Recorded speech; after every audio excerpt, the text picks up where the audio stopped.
Hi, here's my Peter honey fig tree. It's doing quite well. I had it in the ground earlier this year in the summer, and I fertilized it when it was well over 90 degrees. You never fertilize, even if it's in the morning and you water it well. All the leaves dropped.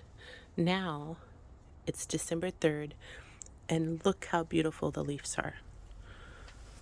They're just gorgeous. I do have it in a greenhouse, but I am planning on just one of those plastic greenhouses. I am planning on taking it out of here just to avoid, so it can have natural leaf drop in the winter, because you don't want to keep the leaves on all winter. It does look like it has a breba crop right here. There's one, and then there's another one over here. It's pretty big.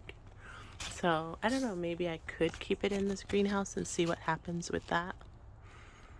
So good to, we don't get that many frost days, but it is pretty cold in January here in the Bay Area. So I'll experiment with this one. It's doing so well. We also have the tiger Panache Fig, which has seen better days.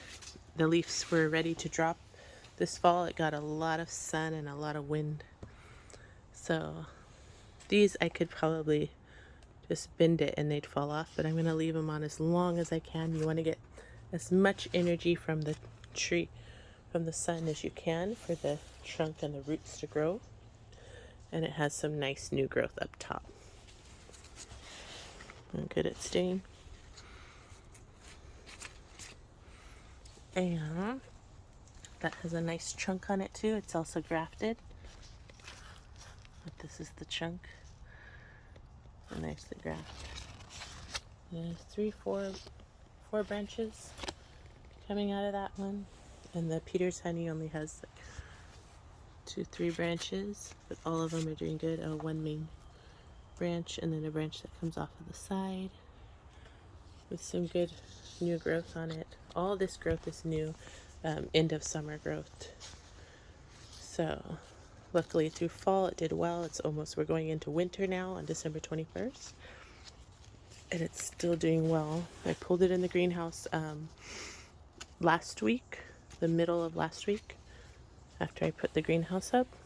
And this is our first greenhouse here in our garden, so it's exciting to see what we can preserve and keep nice for spring till we put it out again. And spring doesn't really arrive here until a lot later. I'm gonna think around May. You could put them out in February or March, but then we have cold spells that hit us, so sometimes you lose things. It's better just to be patient and to wait. And this is the Hibiscus plant. So the fruit punch hibiscus. It's beautiful as well. And I think the only thing I have to worry about in the greenhouse is like little white insects falling on it. I don't know if those are scale. If you know, please leave a note in the comments. But it's some kind of a white, could be just dust. No, I think it is an insect. You can see closer. So I probably want to just spray those off with neem oil to protect the leaves from any further infestations. Beautiful, beautiful leaves. Just so happy with this honey, Peter's honey. And then right next to it we have improved brown turkey. So this is the leaf pattern of that one. And this has new growth on it, of course, see there? And some branching.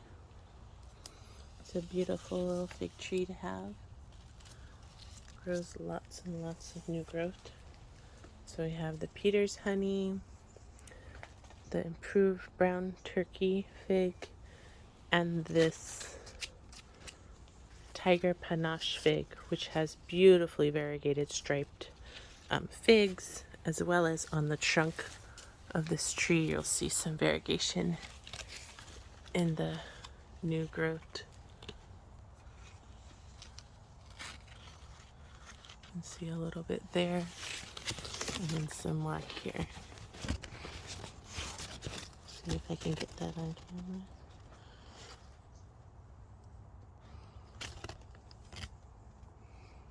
It's kind of hard to see. See the variegation in the trunk? So that's, a good sign to know that you do have the tiger panache. When I got this tree, it did have 30, 40 fruit on it. Well, probably like 25 to 30 fruit on it. Some squirrels got a hand. I was trying to let them ripen up as big as possible and, soft as possible, because they were pretty firm, leathery skin. And the squirrel got to them one day, so I waited too long. That's what happens. But I also have here a kumquat, Marumi kumquat in the greenhouse. And this one is great because it is round, not as sour as the Nagami kumquat.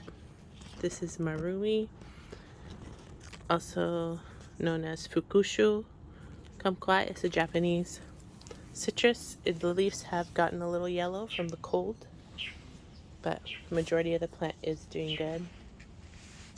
It has a lot of fruiting on it, but because they are yellow, I don't think these are going to take. So you can go ahead and take them off. Usually they have to be green, like that one on the bottom. This one might grow, but this yellow one won't. And they smell super sour. So the peel is very sweet. It turns orange, bright orange color. And the inside is tart. So we'll wait for this one to get orange and I can show you the inside. It does have some seeds inside it, but definitely a showstopper for taste. It's very, very sweet peel, and you eat it whole. And you just spit out the seeds. You can cut it open, take the seeds out, and then eat it. But super sweet rind. Really, really good. And unique citrus where you eat the entire fruit. Okay, so that's the Marumi kumquat Fukushu variety. Then we also have an aeonium here. A beautiful aeonium rosette. We have some mint, as well as hyacinth. Smells so good. That's my favorite part of the greenhouse for scent. And then we also have, I believe these are pansies. They're not doing as well. I think they like full sun. Today's fully overcast day. So we aren't going to get just 2 hours of sun, 3 o'clock to 4 o'clock today in the East Bay. This is one of my mimicry plants, and these are aeonium succulents. Here is alligator cactus.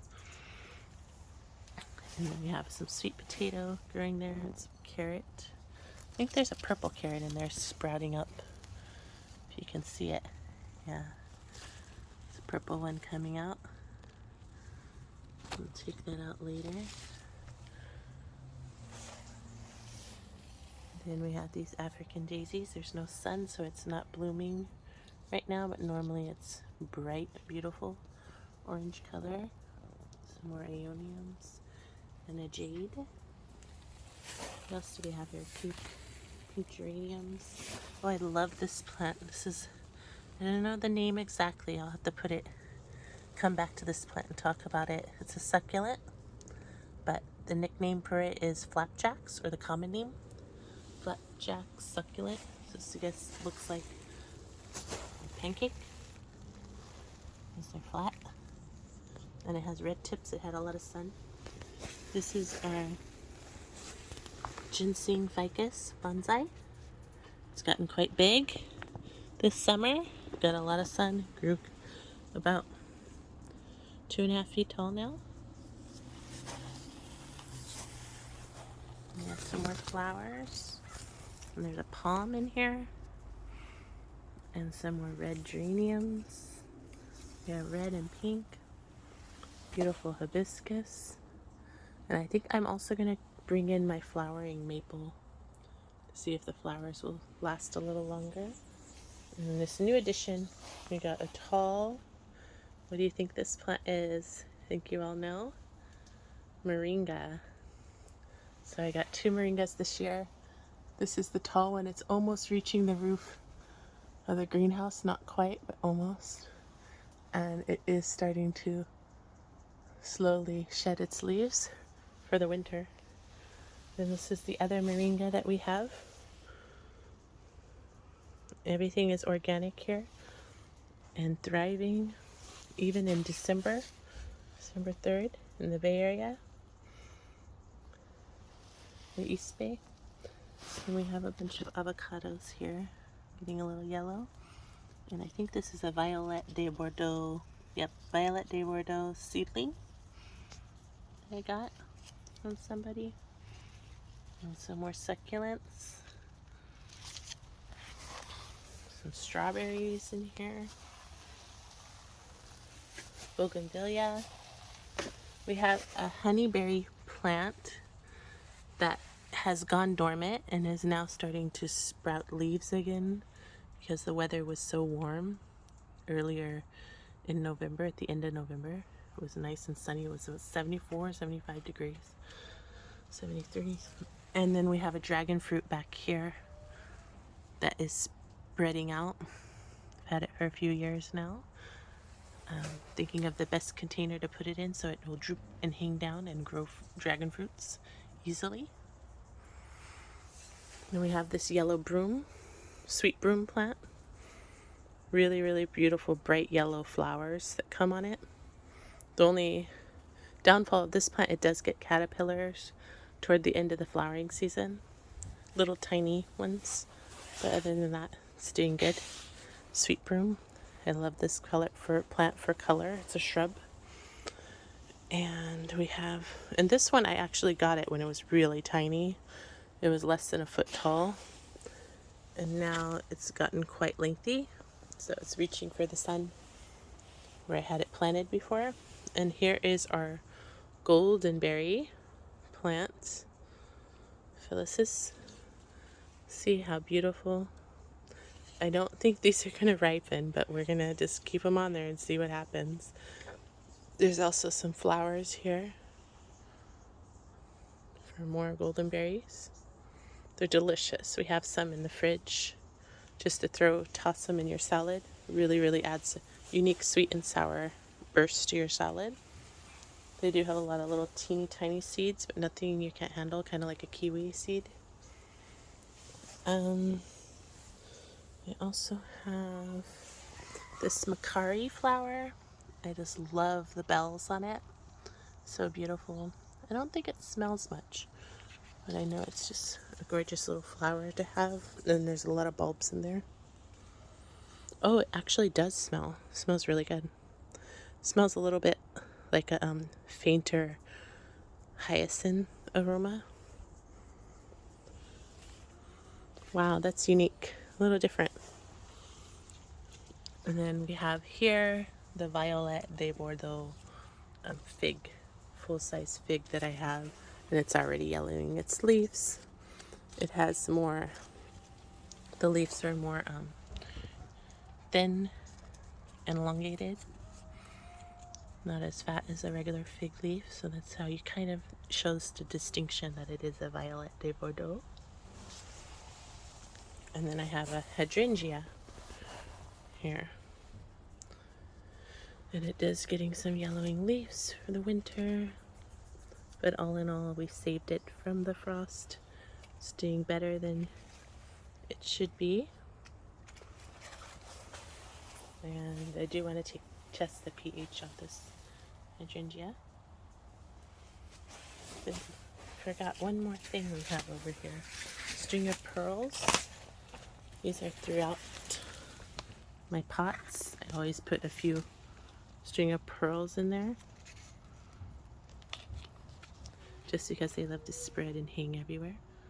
So this pot, I put a pot inside a pot so that they can root more, and then I can get more little stringlets to hang on all my ceramic pots and throughout the spring and summer.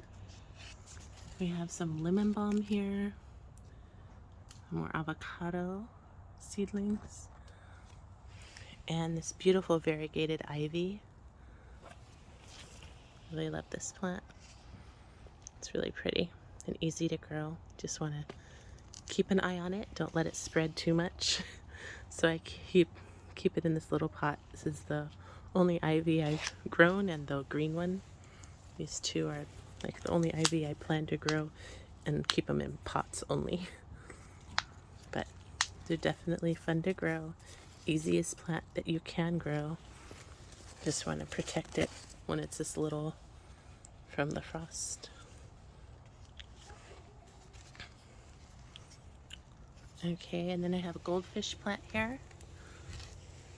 So these leaves turn bright orange, gold, and look like little goldfish as they grow. Really nice looking plant there. I have some crocus beginning to break soil, ready to sprout up. Crocus plant.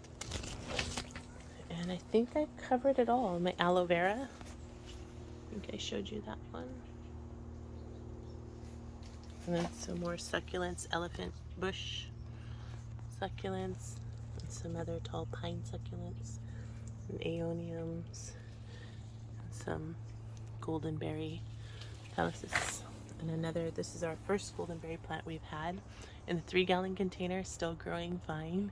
It's pretty woody now, thick trunk on it. Oh, we might put that in the ground when spring comes. And then our carrots. We have a lot of carrots growing here.